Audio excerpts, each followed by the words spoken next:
स्वागत करते हैं। स्वागत की इस परंपरा को मूर्त रूप देते हैं आपके भावों को प्रतीक के रूप में रुद्राक्ष के पौधों के साथ हम स्वागत करेंगे। सबसे पहले मैं अपर मुख्य सचिव अल्पसंख्यक कल्याण एवं वक्फ विभाग श्रीमती मोनिका एस गर्ग जी से अनुरोध करूंगी कि रुद्राक्ष के पौधे के साथ माननीय मुख्यमंत्री महोदय का अभिनंदन करें आपकी तालियों के संगीत के साथ। श्रीमती मोनिका एस गर्ग जी से हम पुनः अनुरोध करेंगे कि हम सबकी ओर से माननीय श्री धर्मपाल सिंह जी, माननीय मंत्री अल्पसंख्यक कल्याण एवं वक्फ विभाग को भी रुद्राक्ष का पौधा देकर उनका स्वागत करें। प्रमुख सचिव प्राविधिक शिक्षा श्री एम देवराज जी से हम अनुरोध करेंगे कि हम सबकी ओर से माननीय राज्य मंत्री अल्पसंख्यक कल्याण एवं वक्फ विभाग माननीय श्री दानिश आजाद अंसारी जी का स्वागत करें। श्रीमती मोनिका एस गर्ग जी से हम पुनः अनुरोध करेंगे कि हम सब की ओर से आदरणीय मुख्य सचिव श्री दुर्गा शंकर मिश्र जी का स्वागत करें। श्री एम देवराज जी से हम पुनः अनुरोध करेंगे कि हम सब की ओर से अपर मुख्य सचिव कार्मिक एवं नियुक्ति डॉक्टर देवेश चतुर्वेदी जी का भी स्वागत करें। और अब उद्बोधन के माध्यम से स्वागत करने के लिए मैं आमंत्रित कर रही हूं माननीय अल्पसंख्यक कल्याण एवं वक्फ विभाग के मंत्री माननीय श्री धर्मपाल सिंह जी को कि वो आएं और स्वागत उद्बोधन करने की कृपा करें।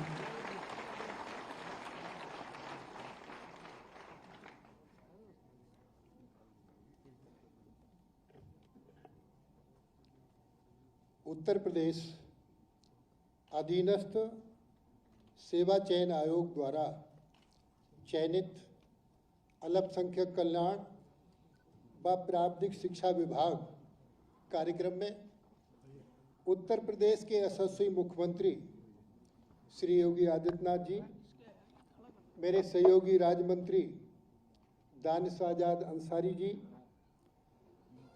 मुख्य सचिव श्री दुर्गा शंकर मिश्र जी, अपर मुख्य सचिव श्रीमती मोनिका जी और प्रमुख सचिव प्राविधिक शिक्षा चतुर्वेदी जी और मेरे सामने सभी कार्यक्रम में सहयोग हेतु उपस्थित अधिकारीगण, उपस्थित अभ्यर्थी तथा प्रेस व मीडिया के साथी, कार्यक्रम में माननीय मुख्यमंत्री जी का हार्दिक स्वागत एवं अभिनंदन करता हूं। उन्होंने अपने अति व्यस्त समय से समय निकालकर समय देने की कृपा की है, आपका बहुत बहुत आभार। माननीय मुख्यमंत्री जी योगी आदित्यनाथ जी के कुशल मार्गदर्शन तथा कुशल नेतृत्व में ये सरकारी नौकरियां प्राप्त करने का स्वर्णिम युग है। स्वर्णिम युग इसलिए सरकारी भर्तियों में पारदर्शिता के साथ युवाओं को रोजगार दे रही है योगी सरकार। प्रदेश सरकार ये सुनिश्चित कर रही है कि सरकारी भर्तियों में किसी प्रकार का भाई भतीजावाद, पक्षपात तथा भ्रष्टाचार नहीं हो रहा है, जिसका परिणाम है कि गरीब और मध्यम वर्गीय परिवारों के प्रतियोगी छात्र और युवा इस भ्रष्टाचार मुक्त व्यवस्था में बिना किसी सिफारिश और पैरवी के अपने प्रतिभा के बल पर सरकारी नौकरियां प्राप्त कर रहे हैं। आज इस नियुक्ति पत्र वितरण कार्यक्रम में अल्पसंख्यक कल्याण विभाग के में निदेशालय के अधीन 59 अभ्यर्थियों को तथा सर्वे कमिश्नर वक्फ के अधीन 41 अभ्यर्थियों को कनिष्ठ सहायक पद पर योगदान के लिए माननीय मुख्यमंत्री जी के करकमलों द्वारा नियुक्ति पत्र वितरण किया जा रहा है। माननीय मुख्यमंत्री जी, हर्ष के साथ आपको ये अवगत कराना चाहता हूं कि जिन चयनित अभ्यर्थियों को अल्पसंख्यक कल्याण विभाग द्वारा आज नियुक्ति पत्र आपके करकमलों से वितरित किए जा रहे हैं, उन सभी की तैनाती मानव संपदा पोर्टल पर तैनाती का विकल्प प्राप्त करते हुए पूर्ण पारदर्शी तरीके से किया जा रहा है। संभवतः ये पहला ऐसा विभाग है जिसमें नवीन नियुक्ति पत्र मानव संपदा पोर्टल के माध्यम से निर्गत कराए गए हैं। माननीय, आपके नेतृत्व में उत्तर प्रदेश सरकार सबका साथ, सबका विकास, सबका विश्वास के सिद्धांत पर सबके प्रयास के साथ काम कर रही है। माननीय मुख्यमंत्री जी के कुशल नेतृत्व एवं स्वच्छ प्रशासन से प्रेरित होकर अल्पसंख्यक कल्याण विभाग ने पिछले 6.5 वर्षों में उल्लेखनीय उपलब्धि प्राप्त की है। माननीय मुख्यमंत्री जी को यह अवगत कराना चाहता हूं कि अल्पसंख्यक कल्याण विभाग द्वारा प्रधानमंत्री जन सहभागिता कार्यक्रम के अंतर्गत 16 पॉलिटेक्निक, 46 ITI, 132 इंटर कॉलेज, 199 पेयजल परियोजनाओं सहित कुल 1 लाख से अधिक परियोजनाओं को पूर्ण किया गया है।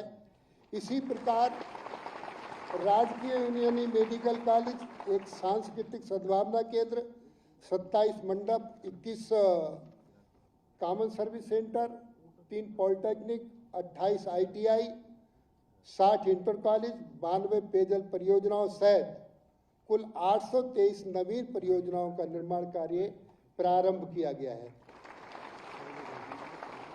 अल्पसंख्यक कल्याण विभाग में परियोजनाओं को पूर्ण करते हुए लोकोपयोगी बनाए जाने पर अधिक बल दिया जा रहा है। इसके फलस्वरूप वर्ष 2022-23 में प्रधानमंत्री जन सहभागिता विकास कार्यक्रम के अंतर्गत प्रावधानित बजट का 100% आवंटित कर दिया गया है, मुक्ति हो गई है। माननीय, प्रक्रियाओं को सरलीकरण और पारदर्शिता लाए जाने के उद्देश्य से मदरसों को पोर्टल बनाया गया है तथा सभी अनुदानित और मान्यता प्राप्त मदरसों का विवरण अपलोड किया गया है। मदरसों में पढ़ने वाले छात्र छात्राओं को अन्य परीक्षा बोर्डों के साथ प्रतिस्पर्धी बनाए जाने के उद्देश्य से मदरसों में वर्ष 2018 में शिक्षण का माध्यम उर्दू के साथ हिंदी, अंग्रेजी भी किया गया है। मनबर ये दीनी तालीम तो पढ़ें, उर्दू के साथ साथ हम अंग्रेजी, हिंदी, सामाजिक विषय, गणित इत्यादि विषयों को पढ़ाकर गरीब मुस्लिम छात्रों को मुख्य धारा में जोड़ने का काम कर रहे हैं।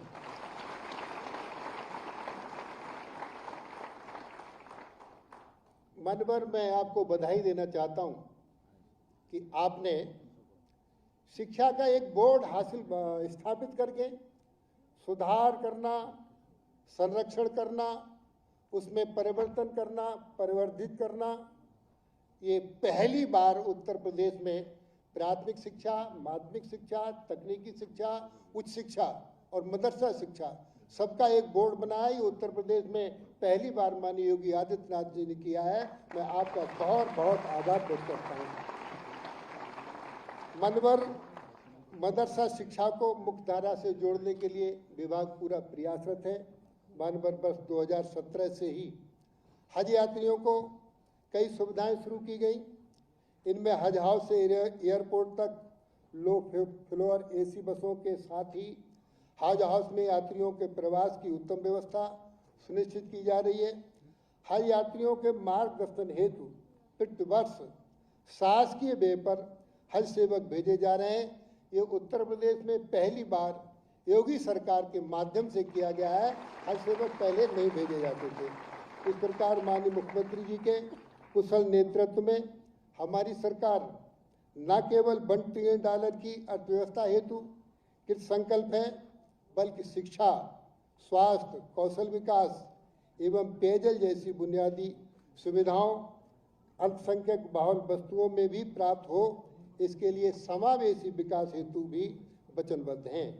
इस अवसर पर मैं सभी चयनित अभ्यर्थियों को नियुक्ति पत्र प्राप्त करने के लिए हार्दिक शुभकामनाएं देता हूं तथा उनसे ये अपेक्षा करता हूं कि लगन, परिश्रम, सत्यनिष्ठा से अपने कार्यस्थल पर अपने कर्तव्य का पालन करेंगे। इस उम्मीद के साथ आप सबको बहुत बहुत बधाई। धन्यवाद।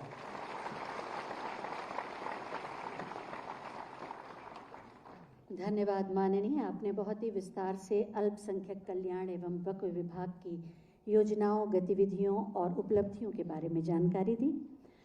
रोजगार मिशन किस तरह से आगे बढ़ रहा है और आज कितनी उपलब्धियां उत्तर प्रदेश को मिल चुकी हैं, इसी पर आधारित एक छोटी सी फिल्म आइए देखते हैं।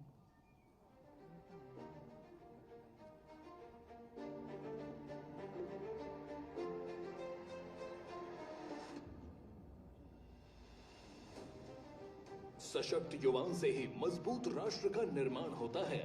यशस्वी प्रधानमंत्री श्री नरेंद्र मोदी जी के कुशल मार्गदर्शन एवं माननीय मुख्यमंत्री योगी आदित्यनाथ के नेतृत्व में सुशासन, सेवा और रोजगार के संकल्प को साकार करते हुए उत्तर प्रदेश सरकारी नौकरी देने के मामले में रिकॉर्ड बना रहा है।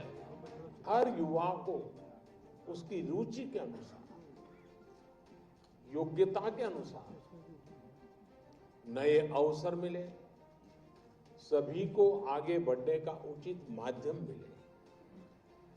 सरकारी सेवाओं में भर्तियों का ये अभियान भी इसी दिशा में उठाया गया कदम है। युवाओं को सशक्त बनाने के लिए माननीय मुख्यमंत्री योगी आदित्यनाथ मिशन रोजगार के लिए प्रतिबद्ध हैं।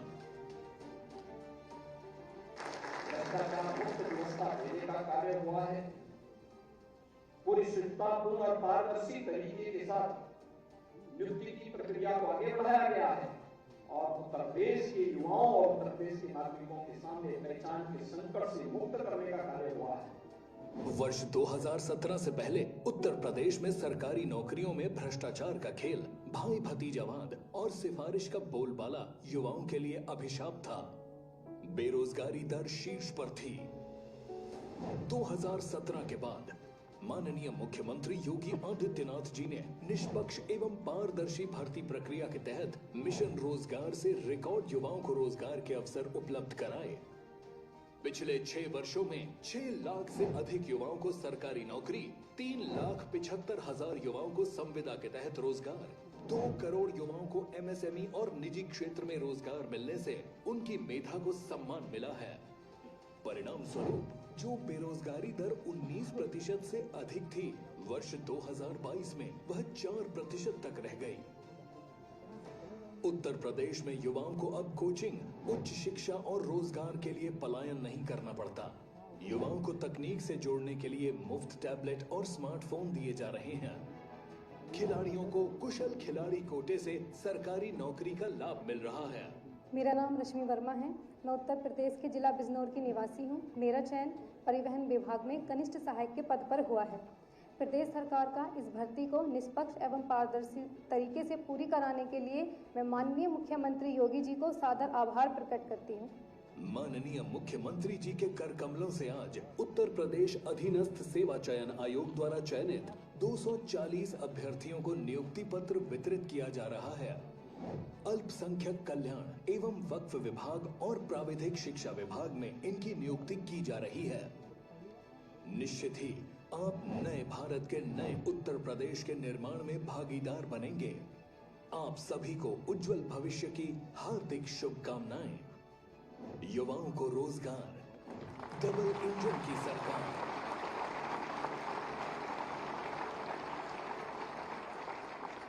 ये थी उपलब्धियां रोजगार मिशन के लिए और अब समय है नियुक्ति पत्र प्रदान करने का।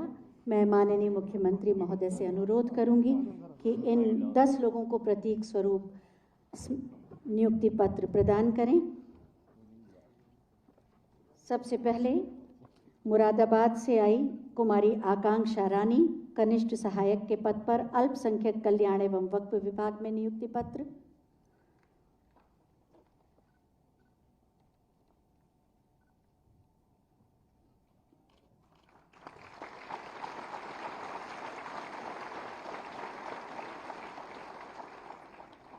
अल्पसंख्यक कल्याण विभाग के श्री विवेक कुमार तिवारी जी प्रयागराज से आए, कनिष्ठ सहायक के पद पर नियुक्त।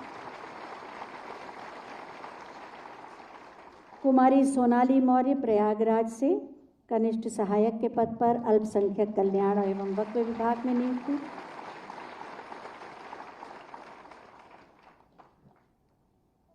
अनस सालिक बिजनौर से आए हैं, कनिष्ठ सहायक अल्पसंख्यक कल्याण विभाग में नियुक्ति। श्री सर्वेश कुमार यादव आजमगढ़ से कनिष्ठ सहायक के रूप में। और अब प्राविधिक शिक्षा के लिए नियुक्ति पत्र श्रीमती दीपाली श्रीवास्तव लखनऊ से कंप्यूटर ऑपरेटर के रूप में नियुक्त। प्राविधिक शिक्षा के श्री धर्मेंद्र सिंह कनिष्ठ सहायक बरेली से आए हैं। मुरादाबाद से आए हैं श्री अनुराग सागर कनिष्ठ सहायक के पद पर प्राविधिक शिक्षा विभाग में। बलिया से कुमारी संध्या कनिष्ठ सहायक के पद पर और गोरखपुर से श्री मोहित कुमार प्राविधिक शिक्षा में कनिष्ठ सहायक के पद पर। बहुत बहुत धन्यवाद माननीय। आपके हाथों से नियुक्ति पत्र जिन लोगों को मिला और जितने लोग यहाँ पर मौजूद हैं, आपका सानिध्य और सामीप्य और आशीर्वाद उन्हें मिल रहा है। निश्चित रूप से वो नागरिक दायित्वों की पूर्ति करके विकसित राष्ट्र के निर्माण में अपना योगदान देंगे। आज 240 लोगों को अल्पसंख्यक कल्याण विभाग और प्राविधिक शिक्षा विभाग के पदों पर मिल रहा है, नियुक्ति पत्र दिया जा रहा है। इनमें से हम कुछ के अनुभव जानना चाहेंगे। इस क्रम में मैं सबसे पहले आवाज़ दे रही हूँ कुमारी आकांक्षा रानी को, जो मुरादाबाद से हैं और कनिष्ठ सहायक के पद पर नियुक्त हुई हैं अल्पसंख्यक कल्याण विभाग में। अपना अनुभव बताएं। माननीय मुख्यमंत्री जी को मैं सादर प्रणाम करती हूँ। मेरा नाम आकांक्षा रानी है, मैं मुरादाबाद जिले की रहने वाली हूँ। माननीय मुख्यमंत्री जी के नेतृत्व में पारदर्शिता के साथ हुई नियुक्तियों की माध्यम से मेरा चयन अल्पसंख्यक कल्याण विभाग में कनिष्ठ सहायक के पद पर हुआ है। मुझे बहुत प्रसन्नता हो रही है कि मुझे नियुक्ति पत्र माननीय मुख्यमंत्री जी के द्वारा प्रदान किया गया। इस पद पर रहते हुए मैं अपना कार्य पूरी लगन व ईमानदारी के साथ करूंगी। धन्यवाद। धन्यवाद आकांक्षा। और अब हम आवाज़ दे रहे हैं प्रयागराज के श्री विवेक कुमार तिवारी जी को, जिन्हें कनिष्ठ सहायक के पद पर नियुक्त किया गया है अल्पसंख्यक कल्याण विभाग में। माननीय मुख्यमंत्री जी को मेरा प्रणाम। मैं विवेक कुमार तिवारी प्रयागराज जनपद से हूँ। माननीय मुख्यमंत्री जी के कुशल नेतृत्व में पारदर्शी एवं निष्पक्ष भर्ती प्रतियोगिताओं के अंतर्गत मेरा चयन अल्पसंख्यक कल्याण विभाग में कनिष्ठ सहायक के पद पर हुआ है। माननीय मुख्यमंत्री जी से आज नियुक्ति पत्र प्राप्त कर मैं खुद को गौरवान्वित महसूस कर रहा हूं, जिसके लिए उन्हें कोटि से धन्यवाद और प्रणाम। धन्यवाद। धन्यवाद विवेक। और अब प्राविधिक शिक्षा की श्रीमती दीपाली श्रीवास्तव, जो लखनऊ से हैं और कंप्यूटर ऑपरेटर के पद पर नियुक्त हुई। माननीय मुख्यमंत्री जी, माननीय मंत्रीगण, आदरणीय अधिकारीगण एवं सभागार में उपस्थित मेरे नव चयनित कार्मिकों को मेरा सादर प्रणाम। मैं दीपाली श्रीवास्तव जनपद लखनऊ से हूँ। मेरा चयन प्राविधिक शिक्षा परिषद में कंप्यूटर ऑपरेटर के पद पर हुआ है। मैं इस बात से आज बहुत प्रफुल्लित हूँ कि वर्तमान सरकार द्वारा मेरा चयन शुचितापूर्ण नियुक्ति के द्वारा पूरी पारदर्शिता तथा निष्पक्षता के साथ किया गया है, जो हमारे बदलते उत्तर प्रदेश युवा सशक्तिकरण एवं नारी सशक्तिकरण का प्रतीक है। नियुक्ति के साथ साथ मैं आज इसलिए और अधिक उत्साहित हूँ कि मुझे नियुक्ति पत्र माननीय मुख्यमंत्री जी के कर कमलों द्वारा प्राप्त हुआ है, जो कि मुझे तथा मेरे परिवार के लिए बहुत गर्व की बात है और यह क्षण मेरे लिए सदैव अविस्मरणीय रहेगा। अतः मैं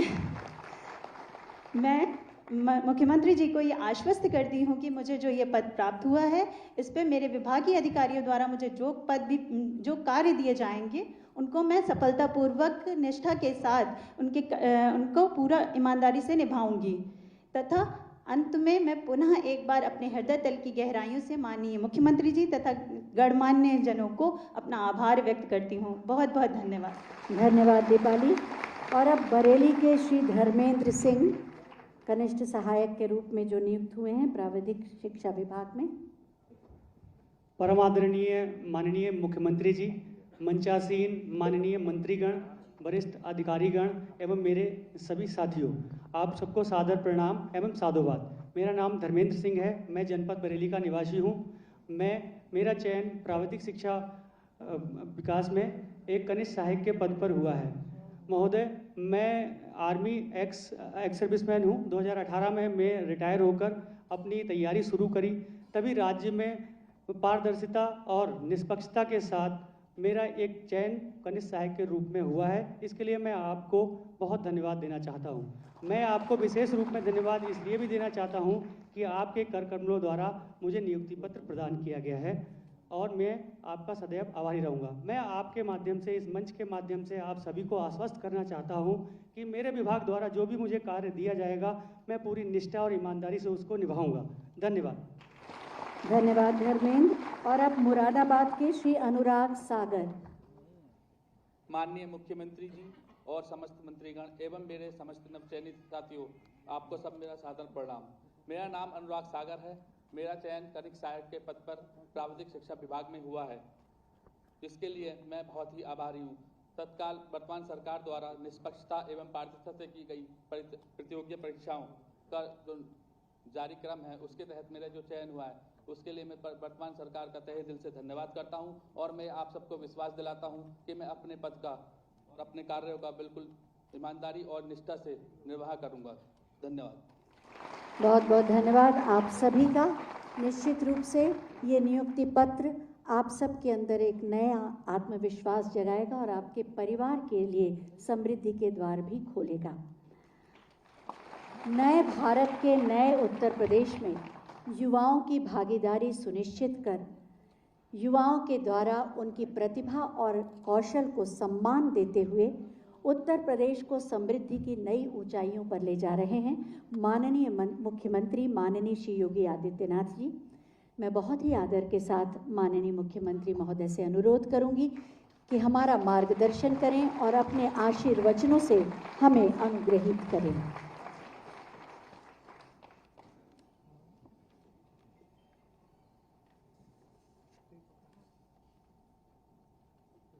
मिशन रोजगार के अंतर्गत प्रदेश के युवाओं को शासकीय सेवा में मिल रहे अवसर के क्रम में प्राविधिक शिक्षा विभाग, अल्पसंख्यक विभाग के 240 कनिष्ठ सहायक और कंप्यूटर ऑपरेटर के नवनियुक्त चयनित अभ्यर्थियों को नियुक्ति पत्र वितरण के आज के इस कार्यक्रम में मंच पर उपस्थित प्रदेश के अल्पसंख्यक कल्याण, पशुधन और दुग्ध विकास विभाग के मंत्री श्री धर्मपाल सिंह जी, विभाग के राज्य मंत्री श्री दानिश आजाद अंसारी जी, प्रदेश के मुख्य सचिव श्री दुर्गा शंकर मिश्र जी,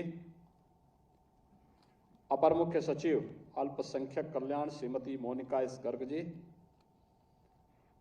अपर मुख्य सचिव नियुक्ति एवं कार्मिक डॉक्टर देवेश चतुर्वेदी जी, प्रमुख सचिव प्राविधिक शिक्षा श्री एम देवराज जी, प्राविधिक शिक्षा और अल्पसंख्यक विभाग से जुड़े हुए सभी अधिकारीगण, अभिभावकगण और दोनों विभागों के लिए नवचयनित कनिष्ठ सहायक और कंप्यूटर ऑपरेटर के लिए चयनित सभी अभ्यर्थीगण और उपस्थित भाइयों बहनों,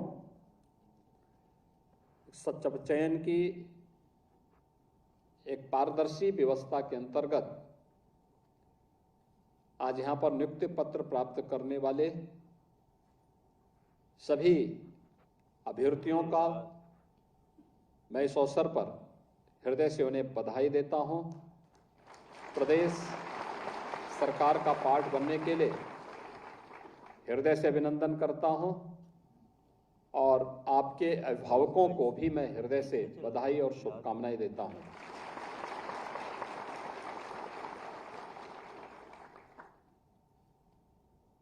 पिछले 6 वर्ष के अंदर प्रधानमंत्री मोदी जी के मार्गदर्शन में जीवन के प्रत्येक क्षेत्र में उत्तर प्रदेश ने एक नई ऊंचाइयां प्राप्त की हैं, वो हम सबके सामने है और ये आप सभी युवाओं के लिए एक नया अवसर है। जब कोई आपसे पूछेगा कि आपकी नियुक्ति कब हुई, तो आपको अपने नियुक्ति वर्ष को बताने और समझने में देर भी नहीं लगेगी। अब आसानी से कह पाएंगे जब 2023 में यह देश अपनी आज़ादी के अमृत काल के प्रथम वर्ष में प्रवेश किया था, तब हमें नियुक्ति पत्र प्राप्त हुआ था। एक अवसर है आपके पास, नियुक्ति पत्र अमृत काल के प्रथम वर्ष में, यानी 25 वर्ष की एक कार्य योजना आपके सामने। जब ये देश अपनी आजादी के 100 वर्ष पूरा करेगा, इन 25 वर्षों के कार्यों की लेखा जोखा को आप में से बहुत सारे लोग तब तक अपने विभाग के ऑफिस सुपरिंटेंडेंट के रूप में रहेंगे।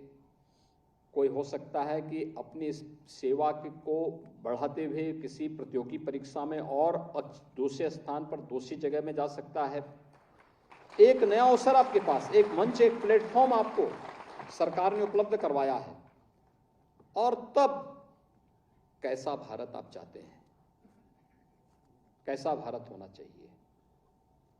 एक खुशहाल भारत, एक समृद्ध भारत, एक सुरक्षित भारत, दुनिया के अंदर जिस भारत को दुनिया फॉलो करे, जिसके पीछे चले, जिस भारत के अंदर हर व्यक्ति के लिए पहली प्राथमिकता अपना देश होना चाहिए। व्यक्ति, जाति, मत, मजहब, क्षेत्र, भाषा नहीं, हमारे लिए पहली प्राथमिकता हमारा देश होगा। नेशन फर्स्ट के इस भाव के साथ जब हर व्यक्ति कार्य करना प्रारंभ करेगा तो परिणाम हम सबके सामने आएंगे। लोग उससे प्रेरित होंगे, लोग उन बातों को समझेंगे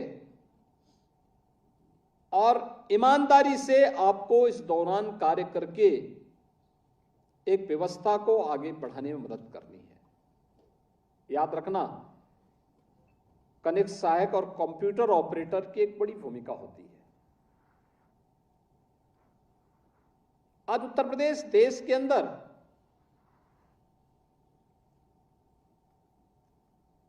एक नए परसेप्शन के साथ आगे बढ़ा है। उत्तर प्रदेश के बारे में लोगों की धारणाएं बदली हैं।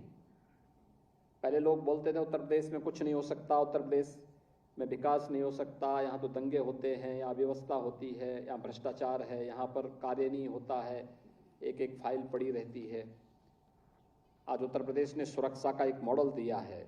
आज उत्तर प्रदेश ने ईज ऑफ डूइंग बिजनेस का एक मॉडल दिया है, ईज ऑफ लिविंग का एक मॉडल दिया है। मोदी जी ने जिन मुद्दों को विजन के रूप में लेकर के आगे बढ़ाया है, उत्तर प्रदेश उन योजनाओं को प्रभावी ढंग से लागू करने वाला राज्य है। और याद रखना, ईज ऑफ डूइंग बिजनेस हो या ईज ऑफ लिविंग के लक्ष्य को प्राप्त करने का एक कार्य, इसमें आपकी बड़ी भूमिका होगी। आप उसके नींव के पत्थर बन सकते हैं और उसका काम, अब तो ज्यादातर ऑफिस ई ऑफिस में बदल रहे हैं। आज एक व्यवस्था भी आ गई है कि कोई फाइल 3 दिन से अधिक एक टेबल पे नहीं रहनी चाहिए। जो भी निर्णय लेना है फटाफट निर्णय लो, क्वेरी जो भी है एक बार में करो, बार बार नहीं। उसके साथ जवाबदेही भी तय हो रही है। लेकिन हम पहले दिन से तय कर रहे हैं कि भाई मेरे पास फालतू कोई फाइल नहीं रहेगी। कोई भी बात हो अपने सीनियर से बातचीत करें, अपने बॉस से बातचीत करें, उनसे पूछ लें ये मामला इस रूप में आया, क्या इसमें वो करना, फटाफट निस्तारण करके आप आगे बढ़ा दीजिए। पेंडिंग मत रखिए। पेंडेंसी भ्रष्टाचार की एक कड़ी को जोड़ता है। बेईमानी और भ्रष्टाचार जब घुन की तरह किसी व्यवस्था में लगता है, तब आप जैसे प्रतिभाशाली युवा नौकरी से सबसे पहले वंचित होते हैं। आज जब उस भ्रष्टाचार पर अंकुश लगाया गया, कठोरतापूर्वक भ्रष्ट तत्वों पर कार्रवाई की गई, चयन की प्रक्रिया को पूरी ईमानदारी और पारदर्शी तरीके से आगे बढ़ाया गया, तब आप जैसे प्रतिभाशाली युवकों को नौकरी में स्थान मिल पाया है। अन्यथा 17 के पहले ये सब एक सपना था। कनिष्ठ सहायक की नियुक्ति होती थी, पता लगता था कि कोई प्रमुख सचिव, कोई मंत्री, उसके रिश्तेदार, नातेदार, सरकार में बैठे हुए लोग, ये सभी लोग लग जाते थे वसूली करने में। और फिर आप जाके देखें ना, बहुत सारे लोग ऐसे नियुक्त हो जाते थे जिनको कोई भी उस विषय की जानकारी नहीं होती थी, जिनकी टाइपिंग 0 हुआ करती थी, जिनको अकाउंटेंसी का कोई जानकारी नहीं होती थी, जिनको कंप्यूटर ऑपरेटर में कोई भी एप्लीकेशन की जानकारी नहीं है, वे सब चयन होते थे। और फिर आकर के क्या होता था, वो फाइल उसकी समझ में कुछ आता ही नहीं तो फाइल तो डंप रहना ही रहना था। अगर विभाग का अध्यक्ष थोड़ा संवेदनशील है तो फाइल को जैसे तैसे आगे बढ़ा देता था, अन्यथा वो डंप ही पड़ी रहती थी और फिर बदनामी प्रदेश की होती थी। रोजगार पाने से यहां का युवा वंचित होता था। प्रदेश के बारे में लोगों की धारणाएं गलत होती थी। कॉमन मैन प्रताड़ित होता था। सरकार की निगाह में अल्पसंख्यक और बहुसंख्यक का भेद नहीं, जाति का भेद नहीं, संप्रदाय का भेद नहीं। सरकार की निगाह तो एक है और वह है सबका साथ, सबके विकास। हमारी दृष्टि एक है और वह सबके साथ और सबके विकास को लेकर के, हम उन्हीं भावनाओं को लेकर के कार्य कर रहे हैं और उस अभियान के अब हिस्से बनने जा रहे हैं। आपके माता पिता ने आपको पढ़ाया, मेहनत करने के साथ आपने अपने को एक प्रक्रिया के साथ जोड़ा और आप तो कनिष्ठ सहायक के रूप में आप परीक्षा पास की। आपने पहले यहां पर कॉमन एलिजिबिलिटी टेस्ट पास किया होगा, एक व्यवस्था दे दी है। और इस कॉमन एलिजिबिलिटी टेस्ट में जब आपने परीक्षा दी, उस समय 37 लाख अभ्यर्थियों ने इसमें भाग लिया था। याद करिए, 37 लाख एक बड़ी संख्या होती है और उसमें भी पास ग्रेडिंग में स्थान प्राप्त करने वालों की संख्या। फिर इस परीक्षा से गुजर करके आपने स्थान प्राप्त किया है, इसके लिए मैं आपको बधाई देता हूं। लेकिन मैं आप सबसे यही अपेक्षा करूंगा, जो 240 लोग आप चयनित होकर के आए हैं, आप में से एक भी व्यक्ति ये नहीं कह सकता कि साहब मेरी चयन की प्रक्रिया में किसी ने मेरे साथ भेदभाव किया। कोई नहीं कह सकता, क्योंकि मेरे पास पूरी सूची है और अभी मैंने नियुक्ति पत्र भी जिन लोगों को उपलब्ध करवाया, इसमें अनुसूचित जाति के भी हैं, पिछड़ी जाति के भी हैं, महिला अभ्यर्थी भी हैं, भूतपूर्व सैनिक अभ्यर्थी भी हैं। यानी जो भूतपूर्व सैनिक जो आर्मी से रिटायरमेंट के बाद जिन्होंने सफलतापूर्वक इस परीक्षा में भाग लेकर के सफलता प्राप्त की है, ऐसे भी इसमें हैं। और हर तबके के लोगों को इसमें मिला है और प्रदेश भर से लोग इसमें आए हैं। अभी आपने परसों सिविल यानी जजेस की परीक्षा परिणाम देखा होगा। प्रदेश भर से, यानी मात्र 6 महीने के अंदर उत्तर प्रदेश लोक सेवा आयोग ने इस प्रक्रिया को पूरा किया। उसमें वर्षों लग जाते थे, क्योंकि जजेस की चयन की प्रक्रिया है, वर्षों लगते थे। परिणाम क्या था? कभी भी नियुक्ति पूरी नहीं होती थी, जजेस नहीं होते थे। मात्र 6 महीने के अंदर उत्तर प्रदेश लोक सेवा आयोग ने इस पूरी प्रक्रिया को किया। और मैंने जब पूरे डाटा मंगवाए, वे कहां के लोग चयनित हुए, वे दिखाओ, थोड़ा देखते हैं, आप आश्चर्य करेंगे। उत्तर प्रदेश के 60 जनपद ऐसे थे जहां से कोई ना कोई अभ्यर्थी का चयन उसमें हुआ। अब वो समय गया जब एक गांव और एक जनपद से पैसा लेकर के नियुक्ति होती थी, बाकी सब वंचित रह जाते थे। हमने कहा भी ये नहीं, अच्छी प्रक्रिया के साथ वो चीजें आगे बढ़ी और उसी पारदर्शी तरीके के साथ आपने देखा होगा। अभी जब मंत्री जी कह रहे थे, उन्होंने भी एक बात कही कि चयन की प्रक्रिया ये आयोग का विषय था, सरकार का उनके लिए कोई भी किसी प्रकार का उनके कार्य में हस्तक्षेप नहीं होता। सरकार की एक गाइडलाइन है, उस गाइडलाइन के अनुसार नियुक्ति की प्रक्रिया को उनको आगे बढ़ाना होता है। और प्रक्रिया पूरी पारदर्शी तरीके से संपन्न करना, चयन की प्रक्रिया को समय पर पूरा करना।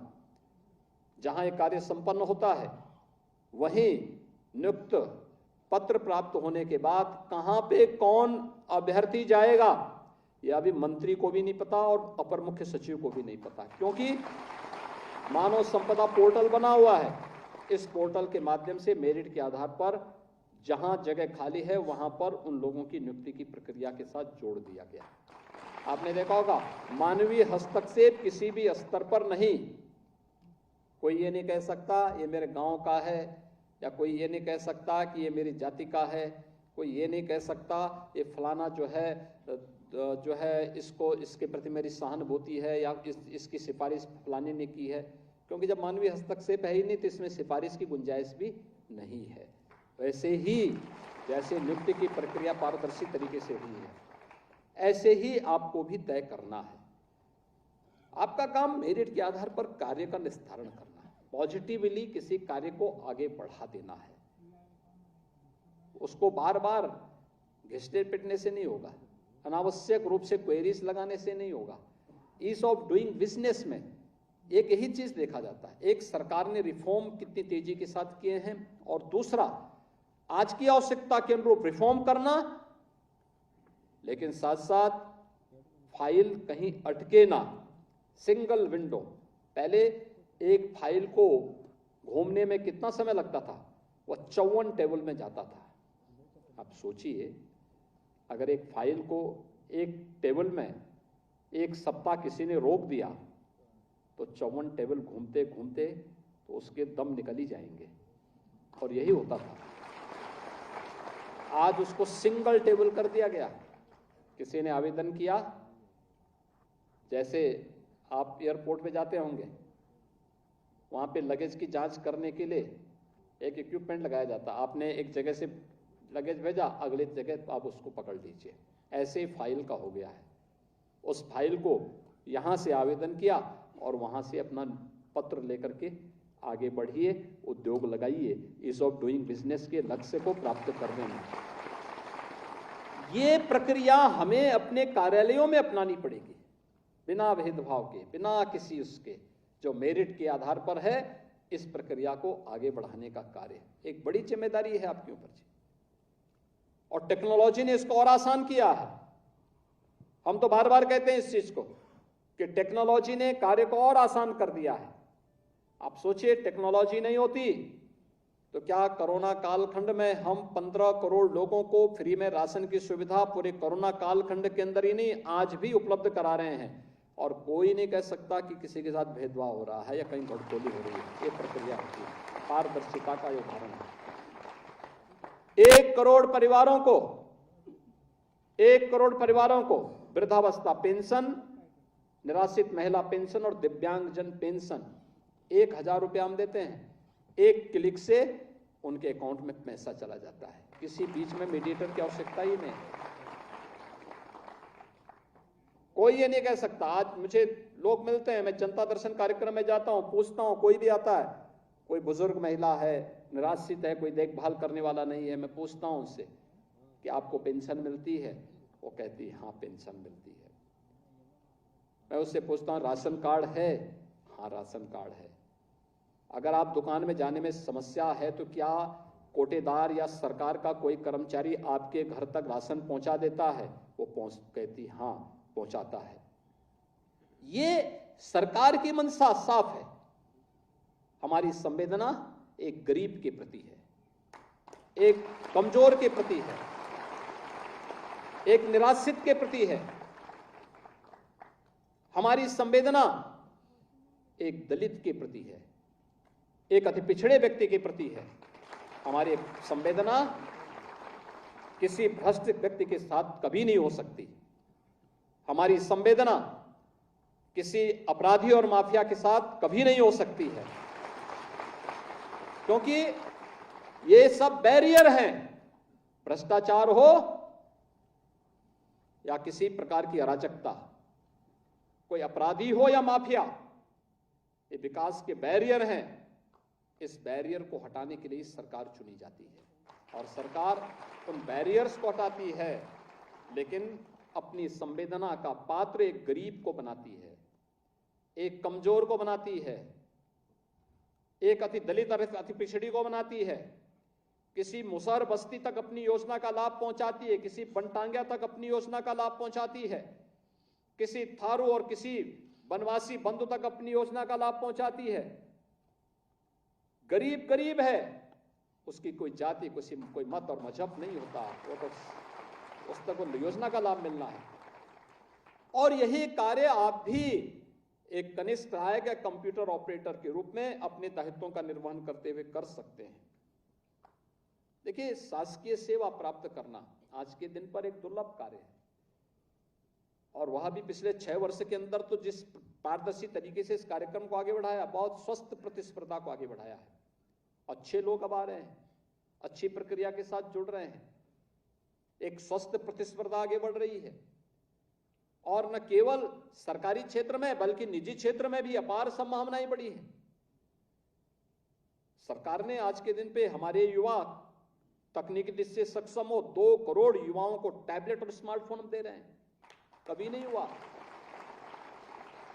सरकार की योजनाओं की जानकारी उस टैबलेट और स्मार्टफोन में उपलब्ध करवाई जा रही है, बताया जा रहा है क्या क्या क्या क्या स्कीम है युवाओं के लिए।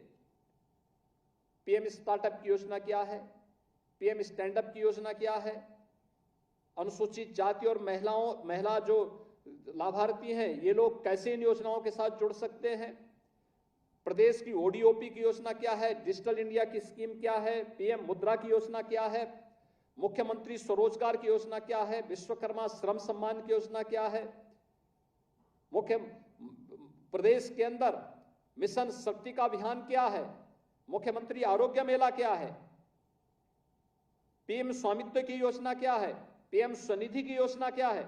ये सभी योजनाओं की विस्तृत जानकारी उसके साथ दे करके कोई भी व्यक्ति जानकारी ले सकता है। और मुझे लगता है इन सब की जानकारी न केवल उन लोगों को बल्कि हर कर्मचारी को भी, हर अधिकारी को भी और हर नागरिक को भी होगी तो भ्रष्टाचार की गुंजाइश नहीं रहेगी। भ्रष्टाचार पनपता कब है? जब व्यक्ति जानकारी नहीं रखता कि स्कीम कौन सी है, तब कोई बीच का दलाल घुस करके उसमें घुन की तरह सेंध लगाने का प्रयास करता है और वो खोखला बनाता है पूरे सिस्टम को। हमें खोखला बनाने वाले इन तत्वों से व्यवस्था को बचाए रखना है, अच्छे ढंग से आगे बढ़ाना है। और इसीलिए आज मैं आपके साथ इस संवाद के कार्यक्रम में जुड़ रहा हूं। इसी पारदर्शी तरीके से 6 लाख से अधिक कर्मचारियों की अब तक नियुक्ति की प्रक्रिया के साथ हमने जोड़ा है। प्रदेश के अंदर वो सरकारी सेवा में आए हैं। लाखों नौजवानों के लिए निजी क्षेत्र में रोजगार की सुविधाएं उपलब्ध करवाई गई। 1 करोड़ 61 लाख से अधिक युवाओं के लिए एमएसएमई सेक्टर में भी हम लोगों ने द्वार खोले। यूपी के पास तो सबसे ज्यादा एमएसएमई यूनिट है, 96 लाख एमएसएमई यूनिट। कितना पोटेंशियल है यूपी में। लोग कहते थे कोरोना कालखंड में जब 40 लाख कामगार और श्रमिक वापस उत्तर प्रदेश की तरफ आए, पूरा देश चिंतित था। लोग कहते थे अरे कोरोना से आप बचाएंगे लोगों को कि इन लोगों को देखभाल करेंगे। अरे हमने कहा उत्तर प्रदेश के लोग हैं तो कहां जाएंगे ये लोग, हमें आने दीजिए, हम इनकी सबकी व्यवस्था कर लेंगे, उत्तर प्रदेश इनकी व्यवस्था करेगा। और 40 लाख लोगों को हम लोगों ने सरकारी बस लगा करके उनके गांव और उनके घर तक पहुंचाने का काम किया। और फिर मैंने हर एमएसएमई यूनिट से कहा, मैंने कभी जहां इनके लायक कार्य है इनको कार्य भी दे देना। कार्ड, राशन कार्ड बनाए गए, जिनको जो सुविधा हो सकती थी सरकार की तरफ से भी दी। परिणाम है, देखिए परिणाम कैसे आता है। आप पिछले 3 वर्ष की ग्रोथ स्टोरी को देखेंगे। जिस राज्य से ये लोग आए हैं, जितने प्रतिशत वहां कम हुए हैं उतने नेगेटिव ग्रोथ वहां का रहा है, उस राज्य का रहा है।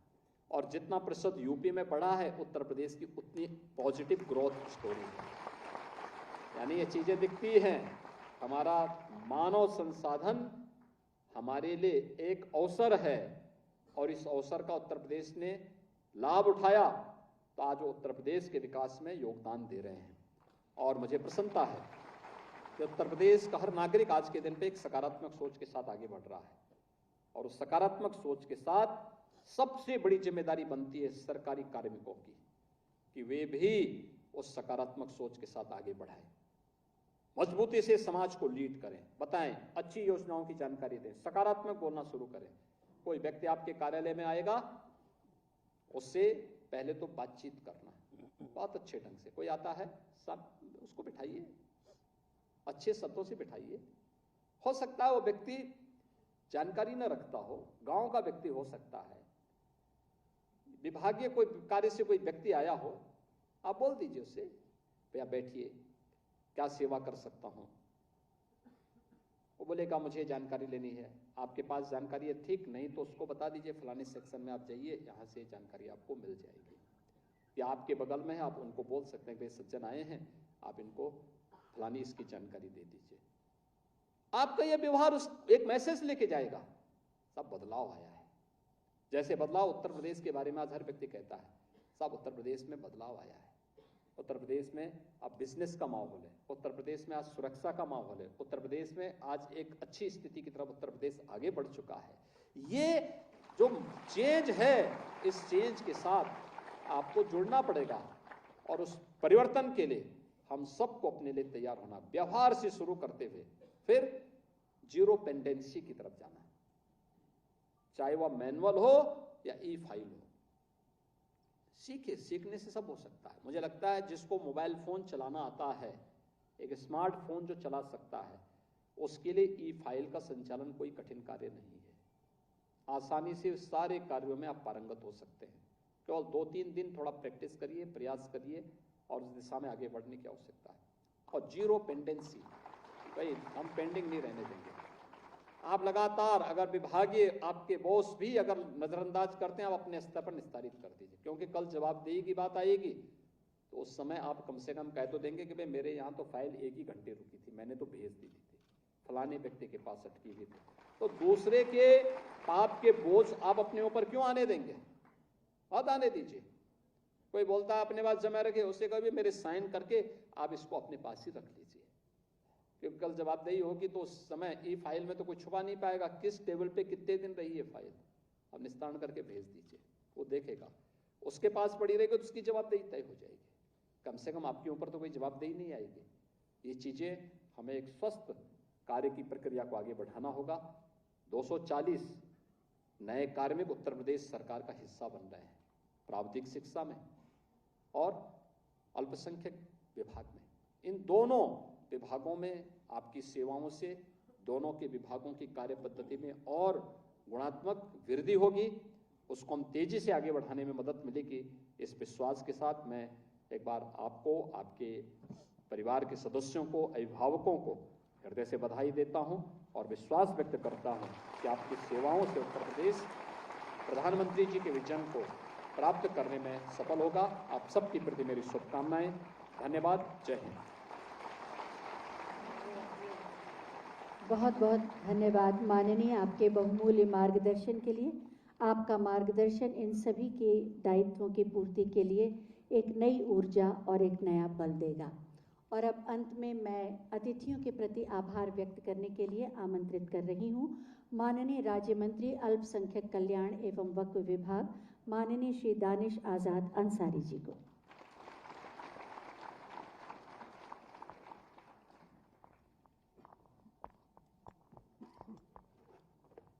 बहुत बहुत धन्यवाद।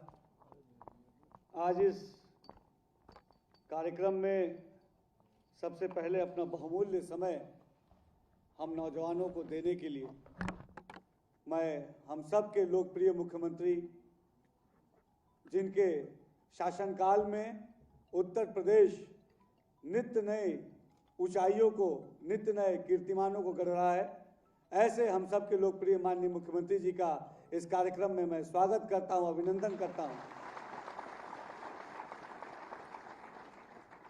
मंच पे हमारे बीच उत्तर प्रदेश अल्पसंख्यक कल्याण के कैबिनेट मंत्री आदरणीय श्री धर्मपाल सिंह जी, हमारे उत्तर प्रदेश के मुख्य सचिव श्री दुर्गा शंकर मिश्र जी, अल्पसंख्यक कल्याण विभाग की अपर मुख्य सचिव श्रीमती मोनिका एस गर्ग जी, हमारे अपर मुख्य सचिव नियुक्ति और कार्मिक डॉक्टर देवेश जी, प्रमुख सचिव प्रावधिक शिक्षा श्री एम देवराज जी, आप सभी का स्वागत अभिनंदन है। खासतौर पे अल्पसंख्यक कल्याण विभाग की तरफ से मैं माननीय मुख्यमंत्री जी का आज धन्यवाद ज्ञापित करता हूं कि उन्होंने आज हमारे बीच में आके और जो युवा शक्ति है उत्तर प्रदेश की, जो चयनित अभ्यर्थी हैं, जिन्होंने पारदर्शी तरीके से जो उत्तर प्रदेश की हमारी योगी सरकार की जो रोजगार देने की पारदर्शी जो प्रक्रिया है, उस पारदर्शी प्रक्रिया से गुजर के आज जो यहाँ आए और जिनके माननीय मुख्यमंत्री जी के करकमलों द्वारा, उनके हाथों द्वारा आज नियुक्ति पत्र मिला। साथ ही उत्तर प्रदेश अधीनस्थ सेवा चयन आयोग के माध्यम से चयनित अभ्यर्थियों के नियुक्ति पत्र वितरण समारोह में मैं अवगत कराना चाहूंगा माननीय मुख्यमंत्री जी को कि आपके नेतृत्व में उत्तर प्रदेश की हमारी योगी सरकार सबका साथ, सबका विकास और सबका विश्वास के सिद्धांत पर सबके प्रयास के साथ पूरी ईमानदारी से काम कर रही है।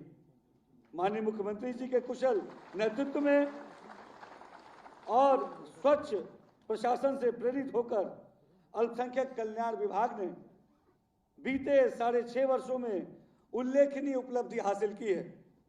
माननीय मुख्यमंत्री जी को ये अवगत कराना चाहता हूं कि अल्पसंख्यक कल्याण विभाग प्रधानमंत्री जन विकास कार्यक्रम के अंतर्गत पूरे उत्तर प्रदेश में अल्पसंख्यक कल्याण विभाग 16 polytechnic college, 46 ITI, 132 inter college, 199 पेयजल की परियोजनाओं सहित कुल 1 लाख से अधिक परियोजनाओं को हमने पूर्ण किया है। इसके अलावा उत्तर प्रदेश में राजकीय यूनानी मेडिकल कॉलेज, 1 सांस्कृतिक सद्भावना केंद्र, 27 सद्भावना मंडप, 21 common service centre, 3 polytechnic, 28 ITI, 60 inter college, 92 पेयजल योजनाएं सहित कुल 823 नवीन परियोजनाओं का निर्माण कार्य प्रारंभ भी कर दिया गया है। अल्पसंख्यक कल्याण विभाग में परियोजनाओं को पूर्ण करते हुए तमाम जन उपयोगी जो बनाए जाने वाली जो योजनाएं हैं उनको अधिक बल दिया जा रहा है, जिसके फलस्वरूप वर्ष 2022-23 में प्रधानमंत्री जन विकास कार्यक्रम के अंतर्गत जो हमें बजट मिला उसकी 100% धनराशि हमने अवमुक्त कर दी है। साथ ही मदरसों को आधुनिक बनाने की दृष्टि से हमने मदरसा पोर्टल को भी लागू किया है और जितने भी हमारे एडेड और मान्यता प्राप्त मदरसे हैं उन सब का डिटेल भी आज उस पोर्टल पे अपलोड किया गया है। मदरसों में पढ़ने वाले छात्र छात्राएं अन्य बोर्डों की तरह उनके अंदर भी एक कंपटीशन की भावना हो, उस नाते हमारे मदरसों में बच्चा उर्दू पढ़े, उसके साथ साथ हिंदी और इंग्लिश भी पढ़ाई मदरसों में आज माननीय मुख्यमंत्री जी के दिशा निर्देशन पे किया जा रहा है, ताकि मदरसों से पढ़ा बच्चा भी मदरसे से निकल के समाज के मुख्य धारा से जुड़े।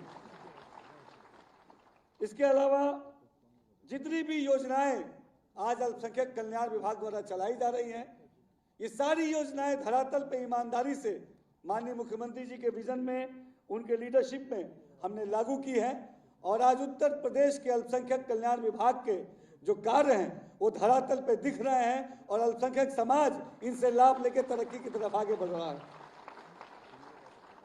आज माननीय मुख्यमंत्री जी के लीडरशिप में हमारे उत्तर प्रदेश में एक रोजगार परक माहौल है। इस हॉल में तमाम उत्तर प्रदेश के हर कोने से नौजवान आए हुए हैं और अभी माननीय मुख्यमंत्री जी ने बताया कि 2017 के बाद से माननीय मुख्यमंत्री जी के लीडरशिप में उत्तर प्रदेश का माहौल और मिजाज बदलने का काम आपके लीडरशिप में सबने किया है। आज जो नियुक्ति पत्र वितरण हुआ, इस नियुक्ति पत्र वितरण की सबसे खास बात ये थी कि सहारनपुर से लेकर बलिया तक और झांसी से लेकर गोरखपुर तक उत्तर प्रदेश के हर कोने के नौजवान को उसके हाथों को रोजगार देने का काम किया गया। इसी के साथ माननीय मुख्यमंत्री जी को मैं ये भी अवगत कराना चाहूंगा कि जिस मदरसा शिक्षा की बात होती है, आपके कुशल नेतृत्व में, आपके गाइडेंस और मार्गदर्शन में हमने उत्तर प्रदेश के मदरसों को बेहतर बनाने के लिए पूरी ईमानदारी से काम किया और आज उन मदरसों में हम उर्दू, अरबी, फारसी भी पढ़ाते हैं और उसी मदरसे में आपके दिशा निर्देशन पे बच्चों ने साइंस एग्जीबिशन में भी पार्ट लिया। उन्हीं मदरसों में स्पोर्ट्स एक्टिविटी भी होती है और एक और ऐतिहासिक काम माननीय मुख्यमंत्री जी के गाइडेंस में हुआ। अभी जो इसरो जो चंद्रयान 3 जो लॉन्च हुआ कुछ दिन पहले, पूरे उत्तर प्रदेश के मदरसों में उन चंद्रयान 3 की लैंडिंग लाइव मदरसों में दिखाई गई। इसके पीछे हमारे माननीय मुख्यमंत्री जी का क्या मकसद है जानने की, समझने की जरूरत है। इसके पीछे माननीय मुख्यमंत्री जी का ये मकसद है कि हमारा जो अल्पसंख्यक समाज का जो नौजवान है, इसके भी हाथों को मजबूत करके हमारे प्रदेश और देश में की तरक्की में उसकी सहभागिता हो, ये चीज सुनिश्चित की जाए।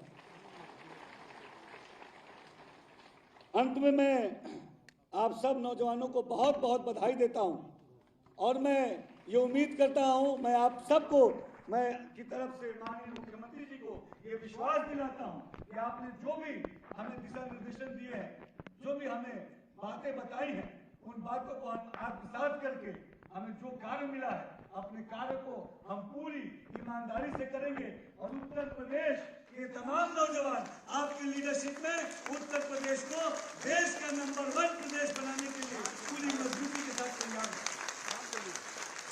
क्योंकि माननीय मुख्यमंत्री जी के मार्गदर्शन में उत्तर प्रदेश के नौजवान ट्रिपल टी मॉडल पे काम करते हैं।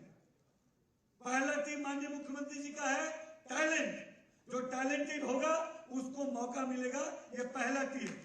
दूसरा टी है कि उस टैलेंट को ट्रेन करना है, अच्छे से ट्रेन करके उस टैलेंट को उपयोगी बनाना है। और तीसरा है उस टैलेंट को ट्रेन करके टास्क देना है उत्तर प्रदेश की तरक्की का। तो ट्रिपल टी का मॉडल जो है हमारे मुख्यमंत्री जी का, हम सब नौजवानों की तरफ से मैं आपको विश्वास दिलाता हूं माननीय मुख्यमंत्री जी कि आपके जो भी मार्गदर्शन होगा, आपका जो भी विजन होगा, हम तमाम नौजवान, चूंकि मैं भी एक नौजवान मंत्री हूं और मैं सौभाग्यशाली हूं कि मुझे उत्तर प्रदेश की योगी सरकार में काम करने का अवसर मिला। इन नौजवानों की तरफ से मैं आपको धन्यवाद ज्ञापित करता हूं और पूरा यकीन दिलाता हूं कि ये जो नौजवान की जो ऊर्जा है वो पूरी ईमानदारी से उत्तर प्रदेश को विकास की तरफ आगे बढ़ाने के लिए काम करेगी। आप सबका बहुत बहुत धन्यवाद और खासतौर से हमारे माननीय मुख्यमंत्री जी का मैं धन्यवाद ज्ञापित करता हूँ। धन्यवाद। जय हिंद। बहुत बहुत धन्यवाद माननीय। और अब हम माननीय मुख्यमंत्री महोदय और विशिष्ट अतिथियों से अनुरोध करेंगे कि ग्रुप फोटो के लिए कृपया सभागार में अपना आसन ग्रहण करने की कृपा करें। इन सभी की स्मृतियों में ये पल एक चित्र के रूप में अंकित हो जाए।